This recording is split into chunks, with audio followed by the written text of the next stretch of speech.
People, good evening, Gotham, or whoever's still listening in the dark. People keep asking me, Bull, where have you been? As if I've been on a vacation. A spa day for the soul! They think when the curtain falls, the actor goes home. But they forgot one little thing. The show doesn't end just because the audience is screaming. They thought they'd buried me. They thought the silence was a funeral, but silence. Silence is just the indrawn breath before the punchline.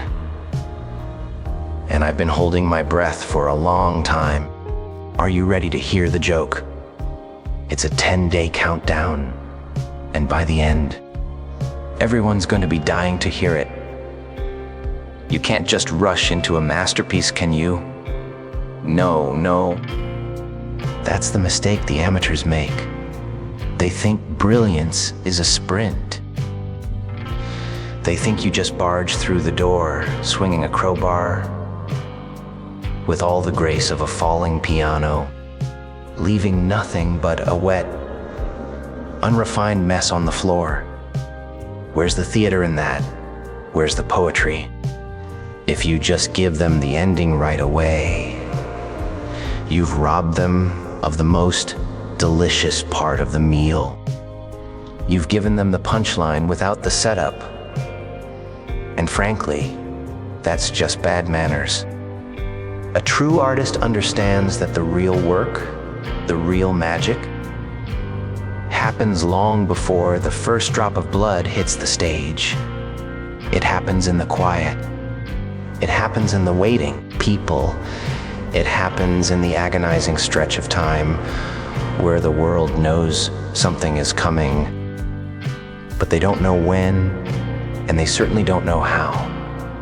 Imagine, if you will, the difference between a common mugger and a craftsman of chaos. The mugger jumps out of the alley, heart hammering, desperate and loud. But a craftsman, he sends a letter. He leaves a velvet textured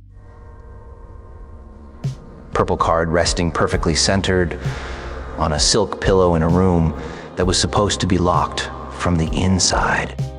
People, that's not just a message, that's an invitation to go mad. That is the birth of tension. Tension is a beautiful, invisible wire pulled taut across the throat of the entire city. And for the next 10 days, I am going to be the one turning the crank tighter and tighter until the very air feels like it's about to snap. I want you to feel that itch under your skin.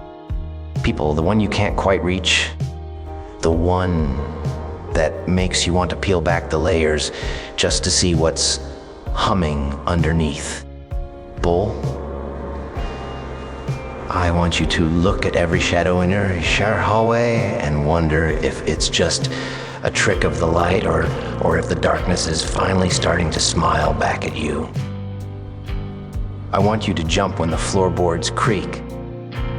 I want you to overanalyze the way your neighbor says, "Good morning," searching for a hidden meaning that probably isn't even there.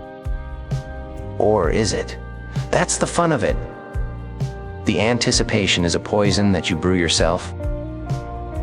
I'm just providing the ingredients. By the time I actually show up, you'll be so desperate for the conclusion that you'll welcome the catastrophe like an old friend. You see, the wait is the best part of the trick. It's that breathtaking, heart-stopping microsecond when the magician's saw first touches the wooden box. The audience isn't looking at the saw, they're looking at the person inside, wondering if they're about to witness a miracle or a funeral. That's where I've been living lately, in that glorious, shimmering gap between the threat and the blow. These 10 days are my gift to you. A slow burn symphony of dread. Most people spend their lives trying to avoid the inevitable. But I'm going to make you savor it. I'm going to make you count the seconds. Not because you're excited, but because the silence has become so loud, you'd do anything just to hear the glass finally break. We're building something special here, a monument to the unknown, and we haven't even laid the first brick. So sit tight, Gotham. Don't look away. The prologue is almost over, and trust me, people, you're going to want to be wide awake when the curtain finally rises, to have a comeback. Something had to go away, didn't it? You can't have a resurrection without a carcass, and oh, what a bloated, heavy carcass the old me had become. I've spent my time off in the dark, peeling back the layers, shedding like a snake that's outgrown its own cage. It's a physical thing, really the itching, the cracking, the raw, stinging sensation of becoming something new while the world still thinks it has you pinned down under a microscope.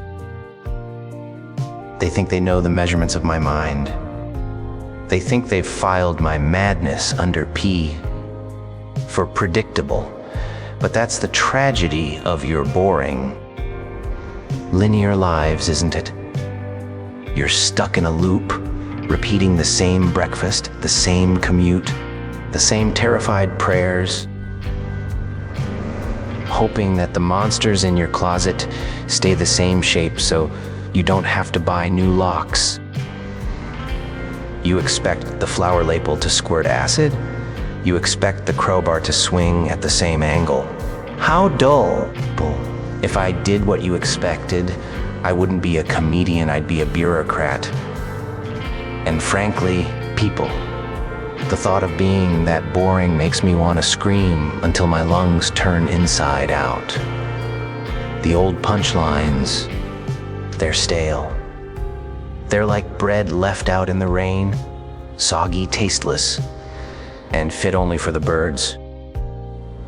The old tricks have become the very thing I despise comfortable. When people start to find your chaos charming or iconic, that's when you know you've failed. That's when you know you've become a mascot instead of a nightmare. So I've burned the old script. I didn't just toss it in the bin. I soaked it in gasoline and watched the ink curl and blacken until every was nothing but ash blowing in the wind. I'm not coming back to reclaim some dusty, blood-stained throne. What would I do with a throne? Sit on it? Order a pizza? No, that's for kings. And kings are just targets with better chairs. I'm coming back to melt that throne down in a glorious, white-hot furnace. I want to see the gold run like tears. I'll turn it into something useless and beautiful. Maybe a bicycle for a stray dog, or a set of teeth for a statue. Something that makes no sense to your little logical brains. Evolution is a messy, disgusting business. It's the sound of bones snapping and resetting in ways they were never meant to go. It's the smell of old identities rotting away to make room for the new, hungry thing underneath. But oh, the colors. When you break a prism, the light doesn't just stop. It shatters into 1,000 jagged rainbows you never knew existed.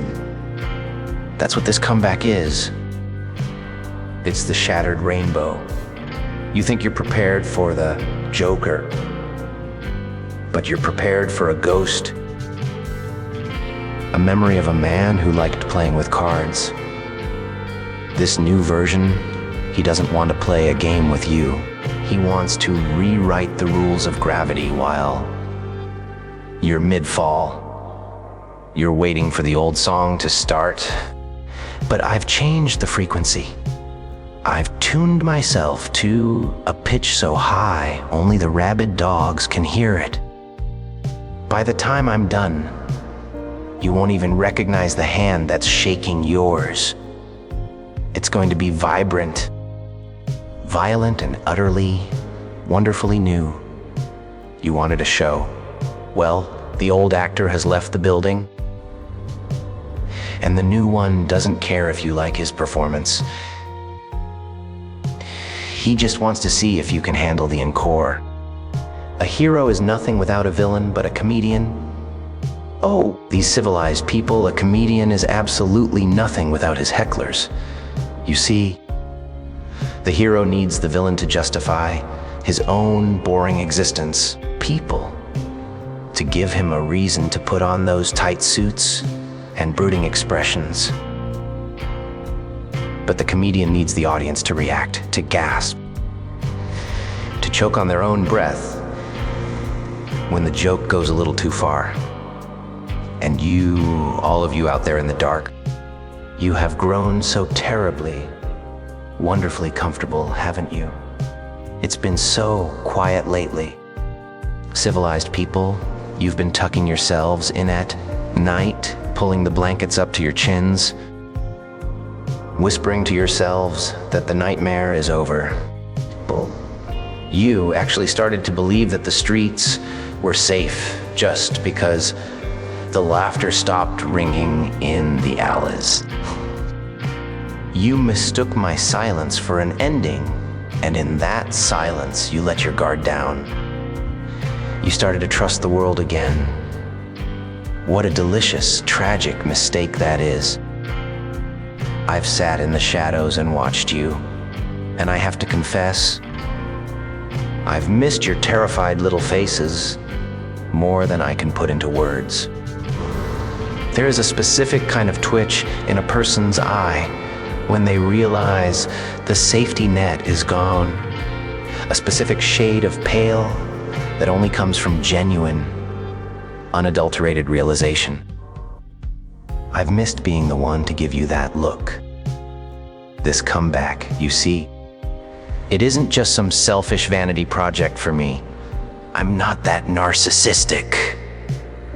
No, this is a gift for you. It's a public service.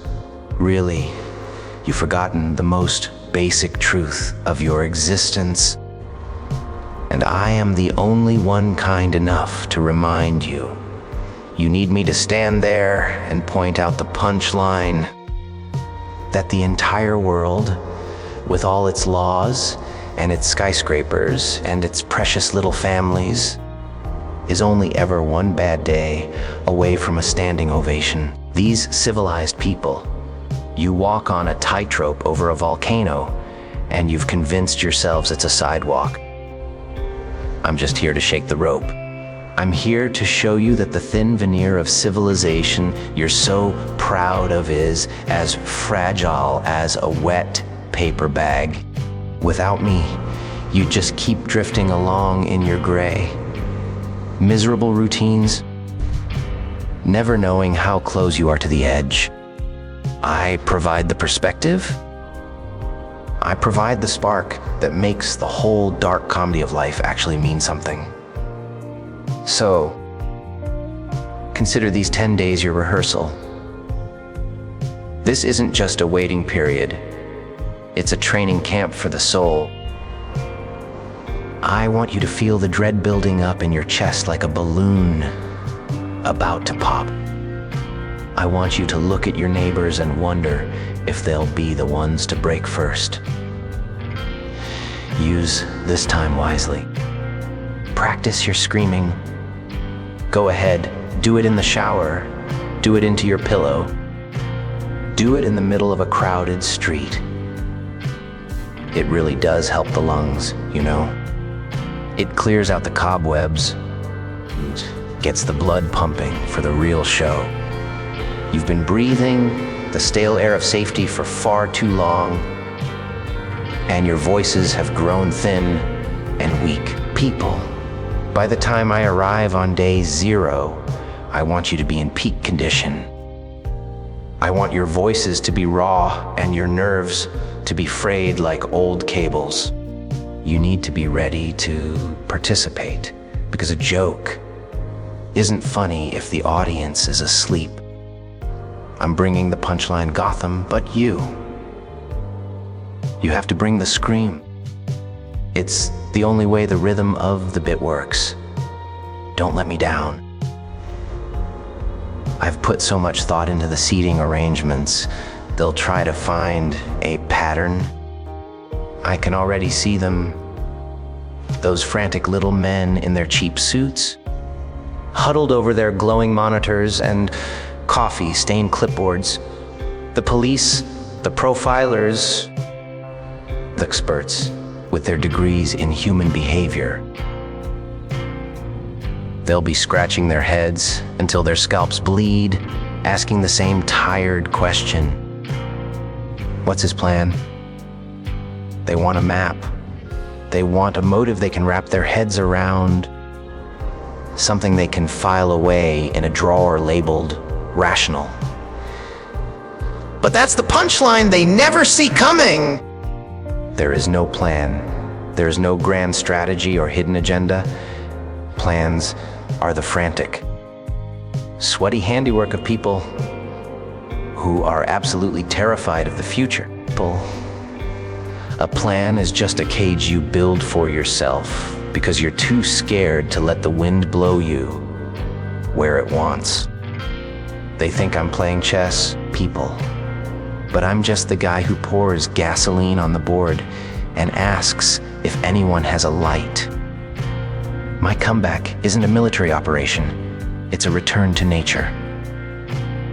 Have you ever looked at a storm? Civilized people, a hurricane doesn't have a 5-year projection. A wildfire doesn't have a mission statement. They just are.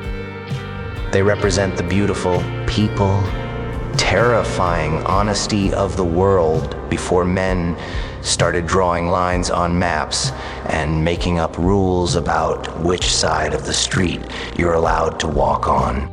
That's what I am. I'm the gravity that lets you down when you've spent your whole life pretending you can fly. You're standing on the ledge of your own sanity, trembling, holding onto your morals and your logic like they're some kind of safety harness. But logic is just a fairy tale you tell yourself so you can sleep at night. It's a thin,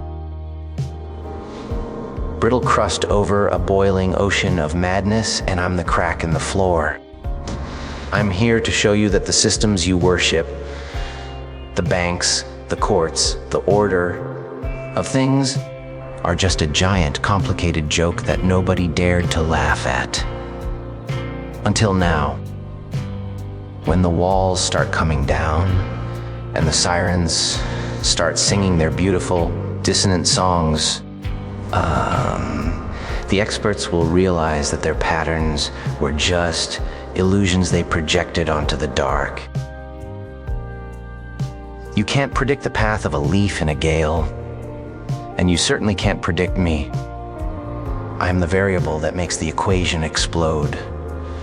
I am the rhythmic, frantic beating of a heart that has finally, mercifully, stopped trying to make sense of a senseless universe. There's a profound peace in that, you know? To stop asking why and start asking why not for these next 10 days. I want you to watch the planners scramble. Watch them tighten security and set their traps and draw their little circles on the map. It's the funniest thing you'll ever see. They're trying to catch the fog with a net. They're trying to use a ruler to measure the depth of a dream. My comeback is the ultimate liberation from the burden of purpose. We're moving toward a state of pure, unadulterated chaos where the only rule is that there are no rules. It's vibrant, it's honest. These civilized people, and it's the only way to truly be free, Why bother with a schedule when the clock is melting? Why worry about the destination when the road itself is laughing? This isn't a descent into darkness. It's an ascent into the light of the truth that nothing matters and therefore everything is hilarious. On the 10th day, the lights go out. Not just the street lamps or the flickering neon of the corner deli, but the lights in your heads. That little flickering candle of hope you've been sheltering in the wind, gone. And when the world finally plunges into that beautiful, velvety darkness, that's when the real show begins.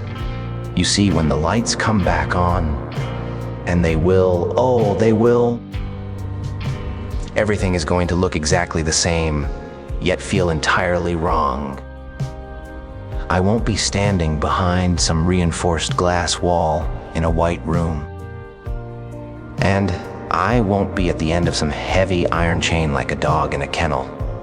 No, those days are over. When the sun rises on day 0, I'll be everywhere. I'll be the whisper you think you hear in the static between radio stations.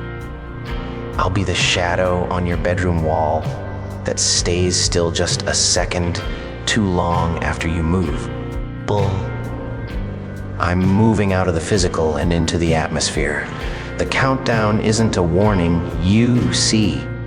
These civilized people, a warning implies there's something you can do to stop it, some hero you can call, some bat-shaped signal you can throw into the clouds.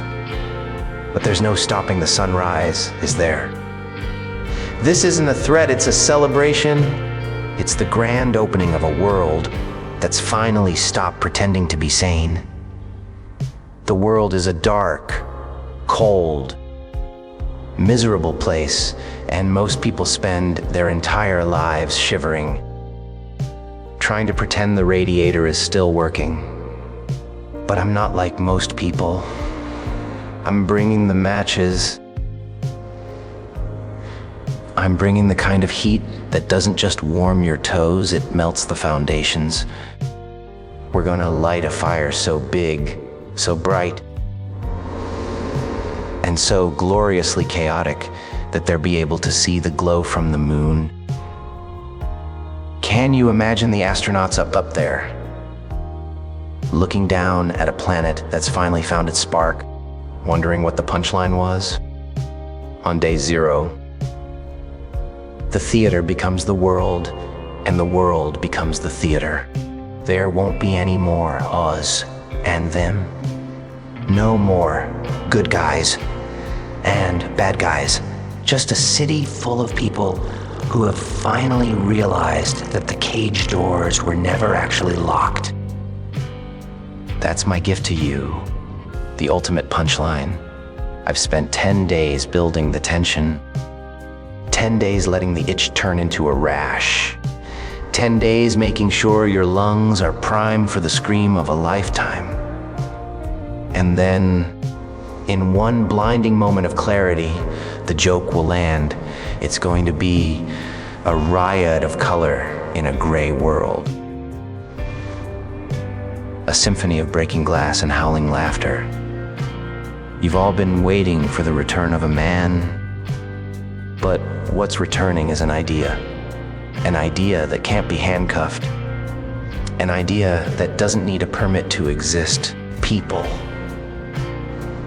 We're going to burn away the boredom and the bureaucracy until there's nothing left but the raw, screaming heart of the joke. And as the smoke clears and the embers start to fade, we'll finally see who's left standing. We'll finally see who's laughing last. And I'll give you a hint. He's got a very wide smile and a very sharp wit. The clock is ticking Gotham. The sand is running out of the glass. Are you wearing your Sunday best? I'd hate for you to be underdressed for the end of the world. It's going to be a scream. 10 days, My friends, don't forget to smile.